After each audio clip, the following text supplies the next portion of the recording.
Right, Assalamualaikum warahmatullahi wabarakatuh dan salam sejahtera. Selamat malam saya ucapkan kepada anda semua. Baik, Alhamdulillah. So malam ni seperti biasa, saya Dr. Azam Adam yang akan bersama anda semua dalam sesi perkongsian ilmu kesihatan sambil kita santai-santai malam ni. InsyaAllah malam ni saya nak kupas sedikit topik berkenaan dengan uric acid sebab saya yakin ramai di luar sana yang ada masalah uric acid tinggi atau kita panggil gout lah dengan bahasa mudahnya. So seperti biasa kita bersiaran di dua platform, di platform Instagram dan Facebook. Saya nak menyapa kepada kedua-dua viewers yang sudi hadir malam ni.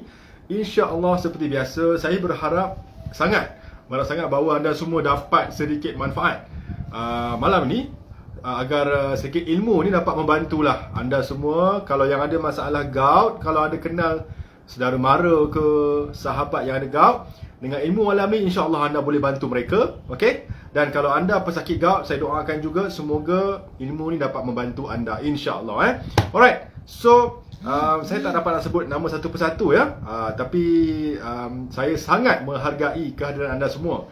Saya anggap anda semua ni adalah pencinta ilmu pencinta ilmu kesihatan insya-Allah So malam ni kita borak-borak santai je. Saya takkan terlalu go technical.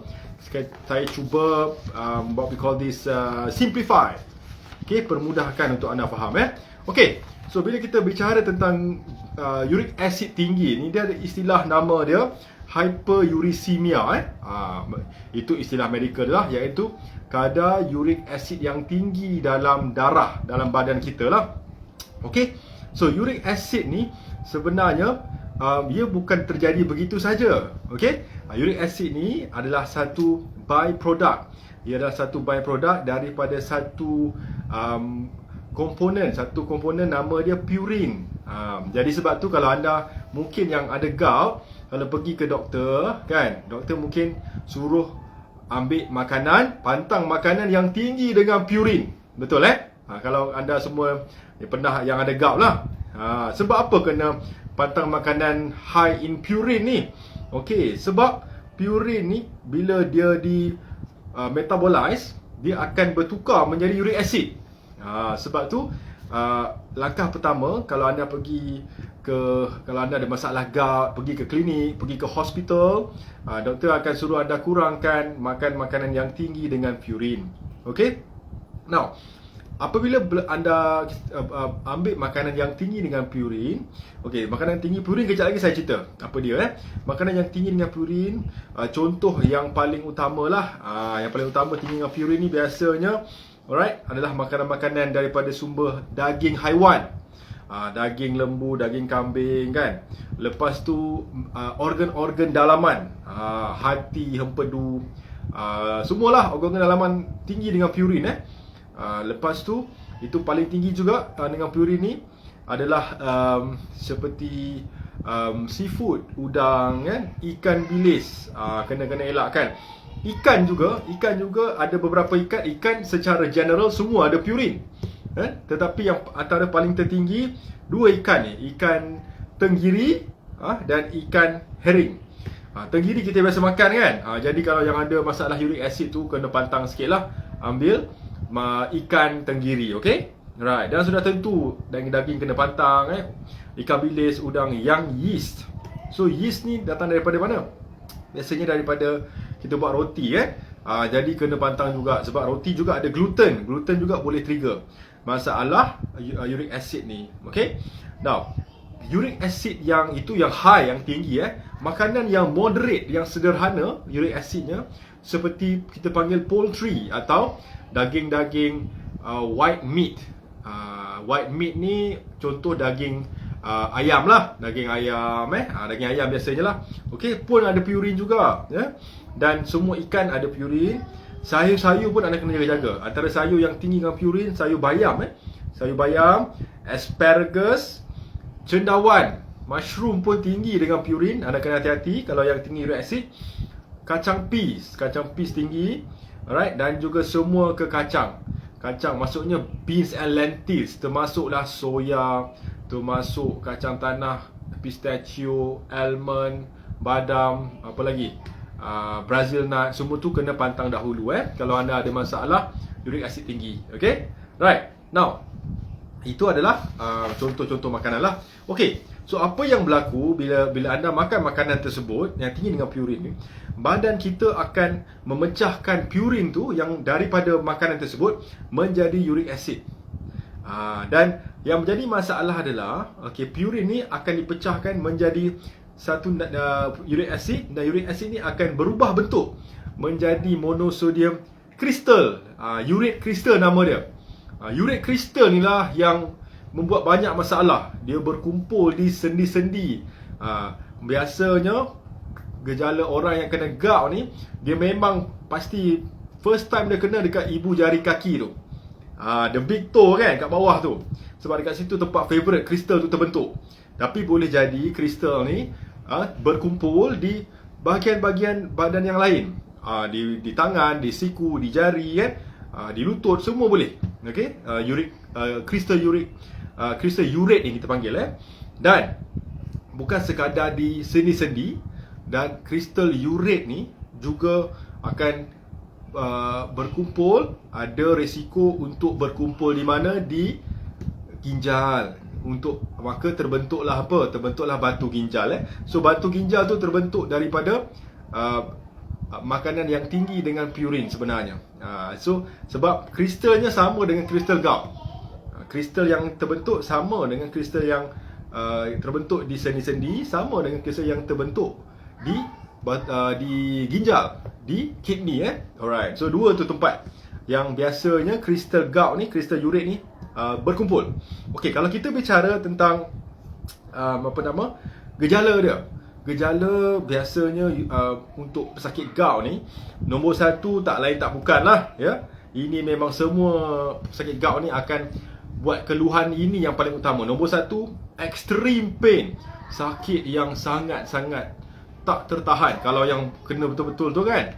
Okey, kenapa sakit tak tertahan tu? Nombor satu, sebab kalau anda tengok macam mana struktur kristal urate ni kan, tengok bawah mikroskop, bentuknya macam jejarum, macam jarum-jarum memang tajam, tuan-tuan dan puan-puan. Jadi anda bayangkan jarum-jarum tu berkumpul kat sendi, ibarat macam apa? Jarum-jarum halus mencucuk sendi-sendi pesakit gout tu. Sebab itu sangat sakit kan, pesakit gout ni, sebab ibarat macam ribuan, jutaan jarum mencucuk.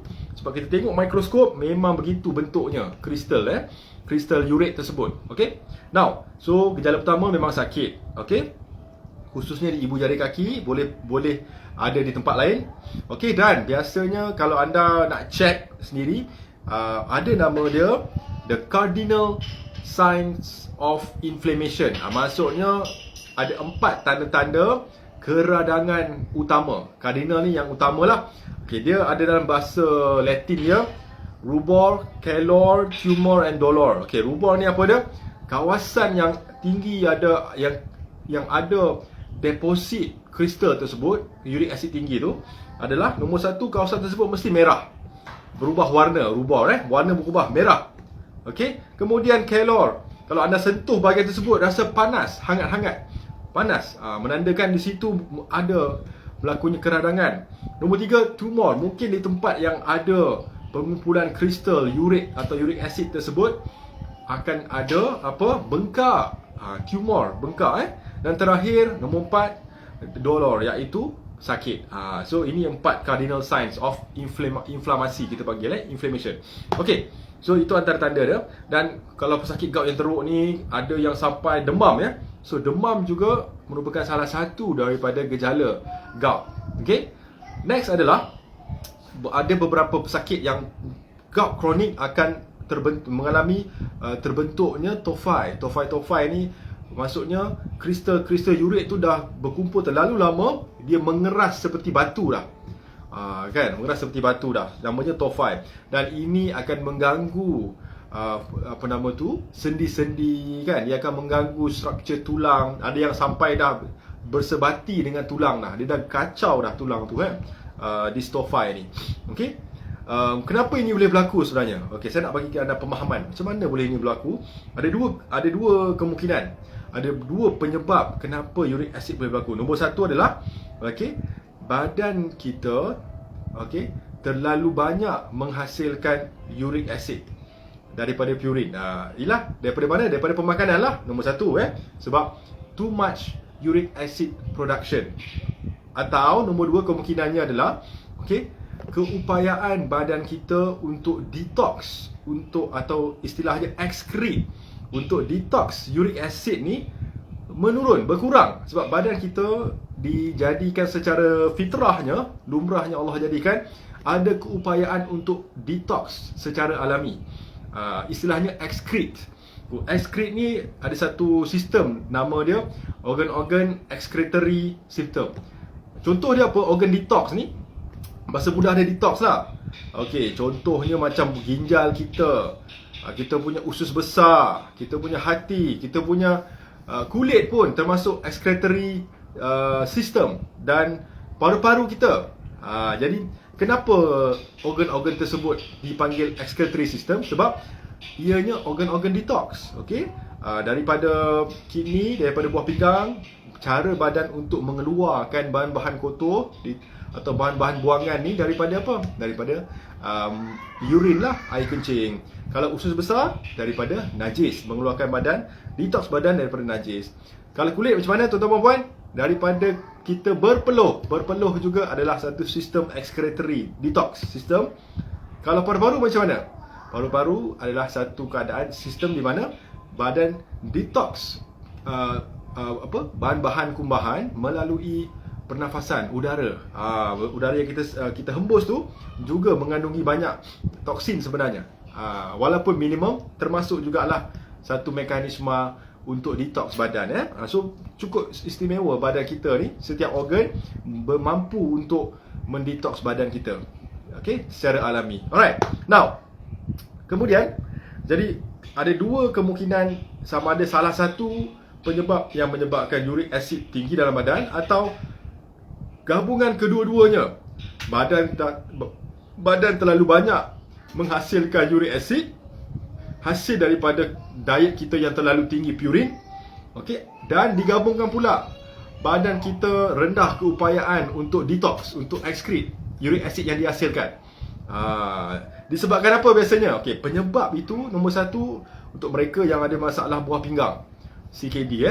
Sebab buah pinggang kan organ-organ detox juga kan. So bila buah pinggang tak berfungsi dengan baik kan, fungsi buah pinggang kan antaranya sebagai filter. Jadi uric acid akan berkumpul dalam darah, dalam badan sebab buah pinggang tak dapat nak keluarkan melalui air kencing. Satu, so ada masalah buah pinggang, risiko. Kemudian ada masalah di perut. Mungkin ada masalah, nama dia SIBO, Small Intestine Bowel Overgrowth. Ada ketumbuhan bakteria-bakteria yang tidak baik dalam usus kita, mengganggu proses untuk usus besar kita mengeluarkan najis. Kan? Alright. So ada yang namanya gut dysbiosis, maksudnya fungsi seperti masalah seperti leaky gut syndrome, boleh jadi juga penyebab. Jadi itu dia punya mekanisme umum lah. In general, saya nak bagi anda faham. Now, sekarang kita nak bincang tentang faktor risiko. Siapa dia? Golongan-golongan yang tinggi risiko untuk terkena gout ni. Nombor satu, mereka-mereka yang kerap gemar makan makanan diet tinggi purin ni, yang kuat makan daging, kuat makan kambing bakar tu kan. Yang suka makan organ-organ dalaman haiwan ni kan, makan shellfish. Risiko anda lebih tinggi. Sebab bila anda makan tu, memang kalau badan anda punya sistem detox tak efficient, maka lebih mudah uric acid ni berkumpul dalam badan. Nombor satu. So diet yang tinggi purin, risiko juga. Nombor dua, kalau anda ada sejarah keluarga yang ada gout juga. So rupa-rupanya gout juga boleh penama tu adalah salah satu penyakit yang ada kaitan dengan genetik. Tapi bukan dikatakan 100%, tapi tetap ada faktor risiko. Dan kalau anda lelaki berumur 40 tahun ke atas, ni kalau ikut data. So if you are 40 years old and above, dan anda gemar makan daging-daging kambing, lembu ni, hati-hatilah. Risiko tu ada. Wanita juga tak dapat lari kalau yang dah post menopausal, yang dah menopause, juga termasuk dalam faktor risiko. Hati-hati. Alright. Dan kalau anda seseorang yang peminum alkohol yang tegar atau heavy drinker, hati-hati sebab alkohol dan mengganggu proses buah pinggang untuk detox, untuk excrete uric acid. Okey. Dan kalau anda peminum kopi tegar, jadi pun hati-hati juga. Okey, kopi tegar ni bermaksudnya maksimum kopi kalau anda dapat minum jangan lebih pada 4 cawan sehari. Dah banyak lah tu. Kalau anda ambil 7-8 cawan sehari tu, then that's an issue. Sebab anda boleh ganggu fungsi buah pinggang untuk detox uric acid. So limit tu 3 cawan ke 4 cawan maksimum lah. Biasanya saya pun 2-3 cawan je sehari. Pastikan kopi O. Kopi O atau Americano, bahasa Jawanya apa? Americano. Jangan ambil yang ada gula. Okay. Alright. Next. Kalau ada, apa lagi? Faktor risikonya kalau anda seorang yang gemar makan diet yang high fructose diet. Okay, high fructose diet ni, anda kena ingat, fructose ni memang ada dalam semua buah-buahan. Fructose yang memberi rasa manis pada buah, bukan glukos. So dalam buah ni dia ada gabungan glucose and fructose. Lebih kurang 50-50 rasionya. Yang memberi rasa manis tu fructose. Glukos tak memberi rasa manis. Anda kena pegang tu. Okey. Fructose tidak menaikkan gula dalam darah. Yang menaikkan gula dalam darah adalah glukos. Okey. Tetapi kalau anda ambil fructose yang terlalu berlebihan, apa yang berlaku adalah fructose berlebihan, badan anda akan trigger satu proses. Nama dia gluconeogenesis, iaitu di mana badan akan menyimpan gula yang berlebihan dalam bentuk lemak. Itu yang kurang sihat sebenarnya bila kita ambil fructose tinggi. Tapi tak menjadi masalah kalau anda makan buah, sebab buah ni dia ada serat, ada fiber dia, dan fiber ni dia akan menetralkan fructose dan glucose tersebut. Yang jadi isu, fructose yang anda perlu pantang sama sekali kalau ada gout, ada uric acid adalah high fructose corn syrup. Okey, high fructose corn syrup ni satu istilah, satu gula sintetik yang dihasilkan, okey, daripada corn, daripada jagung, biji jagung, corn. Dan ini teknologi lama yang digunakan yang pada tahun 1960s lah, okey. Industri pemakanan menjumpai teknologi untuk membuat sumber manis yang murah, okey, dan sangat manis. Bahan yang sangat-sangat manis dan kosnya murah. Sebab itu sekarang rata-rata semua processed food, semua makanan yang dalam packaging, yang dalam botol, kan, sebut saja pasti ada kandungan high fructose corn syrup. Tapi namanya dah diubahkan. Mereka ni pandai, mereka ni pandai. Ya, toke-toke buat makanan ni, dia tahu orang sedar nama tu naratifnya memang orang tahu tak sihat, dia ubah nama bagi orang confuse. Okay. So high fructose corn syrup ni ada dalam semua junk food, semua makanan-makanan segera, dalam makanan-makanan fast food, kan, dalam air bergas yang kita selalu minum tu, air bergas itu sangat tinggi dengan high fructose corn syrup. Dan ianya sangatlah merosakkan kesihatan anda. Jadi anda kena kalau boleh jangan ambil sama sekali high fructose corn syrup ini. Buah jangan takut, boleh ambil. Okay, right. So itu kalau diet anda lah, anda kerap makan makanan segera ke, kan, kena tinggalkan dahulu. Memang kena tinggalkan. Okay, now kalau antara faktor risiko lain adalah, okay, kalau anda seseorang yang berada dalam keadaan stres yang tinggi. Sebab stres juga menaikkan kadar uric acid. Stres ni sebenarnya root cause. Stres ni adalah root cause kepada hampir semua penyakit. Kencing manis, darah tinggi, kolesterol, bahkan uric acid pun tinggi bila kita stres. Bila kita stres, darah kita akan jadi lebih pekat. Naturally, naturally. Itu respon badan kita. Dan ini menyebabkan tekanan darah pembuluh darah kita akan mengecut. Dan ini akan menyebabkan BP naik, okey, tekanan darah naik, alright, kolesterol juga akan naik, dan faktor resiko untuk sakit jantung juga naik bila kita stres. uric acid juga naik bila kita stres. So saya harapkan anda semua kalau boleh anda kena manage your stress well, kena uruskan stres anda dengan baik. Okay, ada banyak method actually, banyak kaedah yang anda boleh buat. Antaranya adalah mindfulness technique. Nanti kalau anda YouTube, cuba type mindfulness technique. Kan sekarang mudah, semua info di hujung jari je kan. Atau breathing technique. Breathing technique sangat efektif sebenarnya. Okay, ada yang saya pernah ajar sebelum ni, breathing technique yang 5-5-5 tu, teknik 5-5-5. 5 saat tarik nafas melalui hidung, 5 saat tahan, 5 saat hembus melalui mulut. Okay, so kalau anda nak tarik nafas, pastikan ambil nafas melalui hidung. Sebab kenapa hidung? Kerana memang Allah jadikan bila kita tarik nafas ikut hidung, ada satu komponen ni, nama dia nitric oxide, NO ni akan dihasilkan. Hanya bila kita tarik nafas ikut hidung lah NO tu akan terbentuk, nitric oxide. Kalau ikut mulut dia tak ada. So nitric oxide ni banyak manfaat. Salah satunya, apa dia bantu? Salah satunya dia memastikan kelenturan pembuluh darah kita. Pembuluh darah kita kalau lentur, blood pressure akan terkawal. Kalau dia mengeras, BP akan naik. Sebab itu sangat penting bernafas dengan cara yang betul, mengikut hidung. Next adalah apa lagi? Kalau yang anda seorang pesakit kencing manis, kalau anda seorang pesakit CKD, kencing manis juga adalah faktor risiko untuk ada masalah hyperuricemia, terlalu tinggi uric acid yang tinggi dalam badan.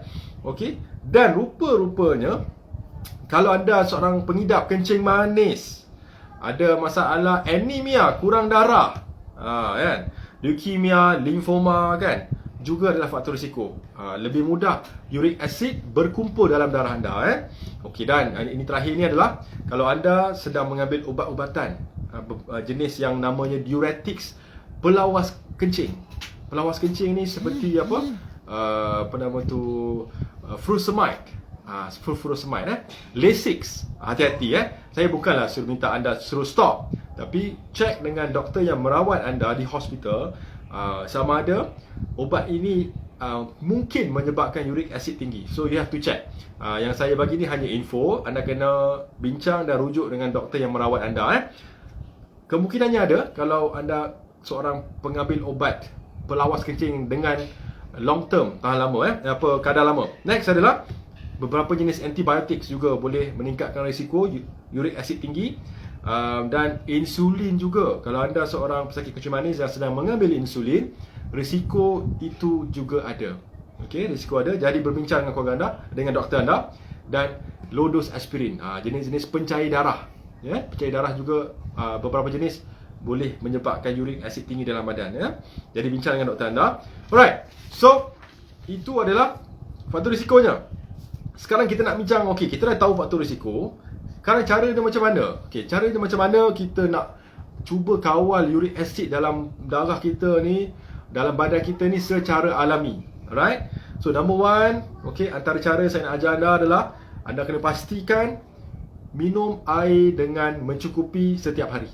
Sebab apa minum air?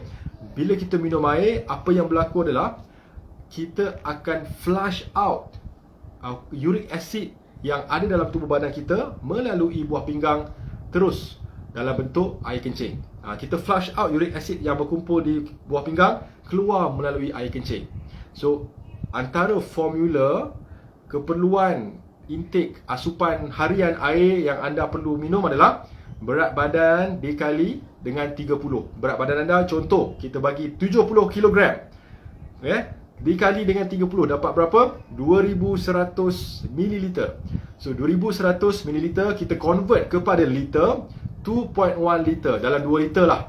So 2 liter ni anda kena minum dalam waktu 24 jam sehari. Lebih tak apalah. Alright, so this, jika anda cukup 2 liter dengan berat badan yang begitu, uric acid anda dah membantu badan anda nak flush out uric acid yang berlebihan dalam badan. Number one, so air kena cukup. Nombor dua, food restriction. Jadi diet nak tak nak kena pantang. Tidak ada jalan shortcut. Memang kena pantang makanan yang tinggi dengan purin. Bukanlah tak boleh ambil semua hidup, tapi anda kena pandai ambil in moderation dan kena, dia bukan semua makanan yang tinggi purin ni akan sebabkan reaction kepada setiap pesakit. Jadi setiap individu pesakit ni ada reaksi yang berbeza-beza. Kerana setiap pesakit dan individu ni ada metabolisme yang berbeza-beza kan. So anda kena buat food journal. Food journaling ni maksudnya kalau anda makan sesuatu tu ada reaction, anda catatkan. Makanan ni, kalau makan ni tak boleh, makan ni tak boleh, makan ni tak boleh. So bila anda dah catat, anda boleh track, anda boleh monitor, oh makanan ni lah yang menjadi penyebab masalah. Okey, tapi contoh seperti makanan daging lembu, kambing, organ-organ haiwan, alright, ikan bilis, ikan seperti ikan tenggiri, kena cuba elakkan dulu. Sebab itu antara yang paling tertinggi yang sederhana tinggi seperti daging ayam, semua ikan, bayam, asparagus, mushroom, dan semua peas, beans and lentils. Maksudnya semua kacang lah. Dal, kacang botak ke, kacang kuda, semua tu kidney beans, garbanzo beans, semua kena pantang dahulu. Okey, pantang hingga uric acid anda dah stabil dan gejala sudah berkurang. So bila dah stabil, anda mungkin boleh ambil sikit-sikit, kita panggil istilah dia reintroduce balik. Istilah dia reintroduce kan. Anda dah eliminate, kita panggil elimination diet. Bila dah stabil, makanlah sikit-sikit, makan sikit-sikit. Okey, itu number 2 food restriction. Number 3, apa yang anda perlu buat adalah anda boleh ambil dua jenis buah ni, buah superfruit yang memang boleh bantu anda lawan uric acid ni dengan efisien lah. So dua buah yang wajib ada dalam diet harian anda. Jangan tinggalkan. Kalau anda dah ada gout ni, dah ada masalah uric acid yang tak turun-turun ni, jangan tinggalkan dua buah ni. Nombor 1 buah cherry, nombor 2 buah berries. Cherry berry. Nak ingat ada cherry berries. Sebab cherries dengan berries ni dia tinggi dengan satu compound, nama dia anthocyanidins. Dan cherries dan berries ni, anthocyanidins ni apa dia boleh buat? Dia boleh bantu badan ni menurunkan kadar uric acid. Kalau anda ambil 2 minggu berturut-turut tiap hari, setiap hari anda ambil 500 gram campuran berries dan cherries. So anda kena beli penimbang lah, cari penimbang buat kuih tu kan, pinjam lah dekat sesiapa ke. So anda timbang lah, mungkin 250 gram cherries, 250 gram berries, campur tu. Okey, dan nak bagi powerful lagi, tambah sedikit nenas. Sebab nenas dia ada compound nama dia bromelain atau bromelain.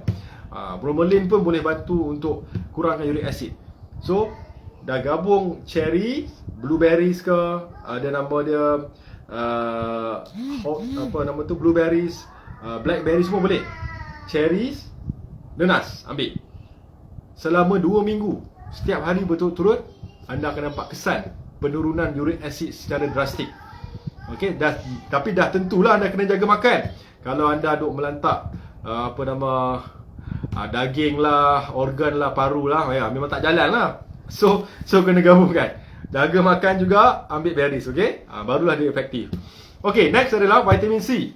Vitamin C yang paling antara buah yang paling utama adalah sama juga cherries. Cherries ni antara paling tinggi vitamin C, dan sudah tentulah buah-buah citrus, buah orange ke. Tapi saya cukup suka kalau anda dapat amalkan apple cider vinegar, cuka apple. Cuka apple pun tinggi dengan vitamin C. Kalau anda tak dapat, kalau anda nak mudah, anda boleh cari vitamin C yang berbentuk liposomal atau lipospheric. Itu teknologi penyerapan yang lebih sempurna.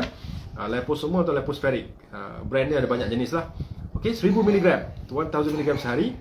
Dan ini menarik antara antara suplemen yang boleh bantu untuk menurunkan uric acid production, pembentukan uric acid, adalah folic acid. Kan, folic acid kan kita ingat untuk yang kurang darah, anemia kan. Tapi rupa-rupanya kalau anda ambil folic acid 400 mg to 800 mg, Apa dia buat? Folic acid ni dia dia menghambat satu enzim nama dia xanthine oxidase. Now, xanthine oxidase ni dialah yang sangat-sangat berperan paling utama untuk menyebabkan pembentukan uric acid. So kita block enzim tersebut, uric acid tak dapat dibentuk. Dengan ambil folic acid, cari di farmasi 400 mg itu 800 mg. Cari Okey, dan anda boleh juga cari di farmasi bromelain. Bromelain tu ekstrak daripada nenas Tapi saya lebih suka ambil yang daripada sumber alami lah, nenas. Okey, kalau tak dapat nenas, anda boleh amalkan bromelain ni 200 hingga 300 mg 3 kali sehari lah. Dia akan sangat efektif nak menurunkan uric acid. Dan jangan lupa dua ni pun penting juga Next, quercetin dengan luteolin. Quercetin dan luteolin. Nah, quercetin ni apa dia? Dia adalah pigmen daripada buah-buahan. Buah-buah kita ni kan ada banyak warna. Buah apple contoh warna merah, buah pisang warna kuning, buah apple, pear warna hijau, apa lagi? Buah anggur warna ungu.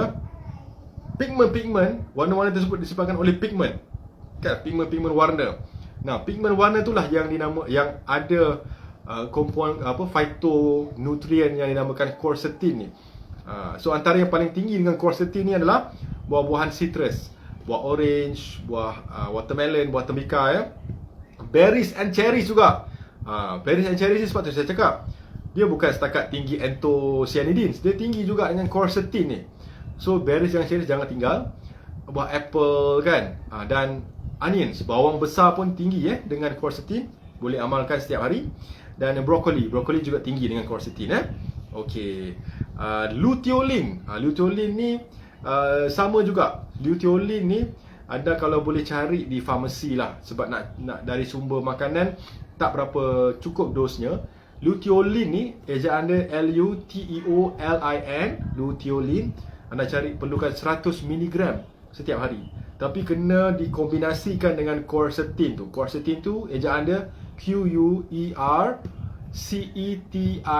Quercetin. Okey. So, fungsi semua ni, fungsi folic acid, fungsi quercetin, fungsi luteolin, apa dia buat? Dia menghambat enzim xanthine oxidase ni. Bila dia hambat, dia halang xanthine oxidase ni, enzim ni tak dapat bentuk uric acid dalam badan. Jadi akan mudahlah uric acid berkurang dalam badan. Okey. Kerja je sama. Dia punya cara kerja sama macam obat-obat gout yang biasa kita dengar. Sama macam allopurinol, sama macam febuxostat So tapi yang menariknya adalah ini daripada dia block enzim ni daripada sudut alami lah, daripada ekstrak tumbuhan. Okey. Right. Itu adalah dari sudut suplemen sorry. Okey. Antara lain yang anda boleh amalkan, anda boleh cari chlorella. Chlorella ni adik-beradik dengan bukan ginkgo biloba, dengan dia adalah adik-beradik dia dengan rumpai laut. Rumpai laut ni, chlorella ni dia antara ejen yang paling baik untuk detox logam berat. Sebab antara penyebab uric acid tinggi dalam badan dikatakan disebabkan oleh lead toxicity. Ada logam berat, lead, dan mungkin cadmium dan mercury juga boleh menyebabkan uric acid tinggi. Dan chlorella ni boleh membantu untuk fungsi dia akan bind kepada logam berat dalam badan tu. Dia akan tarik keluar and detox melalui najis, tinja. Okey. Chlorella kena kalau anda boleh dapat dosanya dalam 1000 hingga 1200 mg. Okey, cari di farmasi. Chlorella. Alright. Yang last kali adalah sangat penting untuk pesakit gout, satu mineral, satu compound nama dia DHA. DHA ni kita pernah dengar lah, EPA, DHA ni banyak dapat dalam mana? Dalam minyak ikan. Minyak ikan So minyak ikan pun bagus. Minyak ikan kan tinggi dengan omega 3, omega 6, ada EPA, DHA. Boleh cari minyak ikan yang daripada Nordic Sea lah. Dan minyak ikan yang kemungkinan kurang tercemar dengan mercury pun boleh membantu untuk mengurangkan uric acid. Okay. Now, so itu adalah antara cara-cara atau teknik untuk anda mengurangkan uric acid. So apa nama tu, kesimpulan daripada sesi malam ni apa dia? Anda, kalau yang anda yang di luar sana mungkin sedang menderita ke ayat dia. Yalah sakit ni menderita kan. Kalau anda sedang menderita disebabkan oleh uric acid, anda mungkin boleh ikhtiar dengan cara yang saya sebut tadi tu. Tapi perlu ingat apa yang anda boleh buat. The first step is anda kena urus stres anda dengan baik. So stress management is very very important. Sebab kalau anda ambil semua suplemen yang saya sebut tadi tu, tapi stres tak dikawal, stres, maka dia tak berapa nak jadi, ibarat kata orang So manage your stress very well. Diet tetap kena jaga, at least kurang-kurangnya sebulan hingga 3 bulan, alright, sehingga anda punya uric acid level dah menurun dan gejala anda sudah semakin baik, dan kalau nak makan sikit-sikit benda-benda yang dipantang tu yang tinggi dengan purine masih dibenarkan, tapi beringat-ingatlah, kita panggil istilah dia in moderation, dengan sederhana, dengan sederhana. Okey, so saya rasa malam ni saya akhiri sahaja sesi. Saya harap anda di luar sana yang mungkin sedang menderita sakit gout, saya doakan semoga anda dipermudah urusan, diberi kesembuhan dan syifa insya-Allah. Dan yakinlah setiap penyakit ada ubat dia. Selamat malam, selamat berehat, dan insya-Allah kita jumpa di waktu yang lain. Assalamualaikum warahmatullahi wabarakatuh. Terima kasih.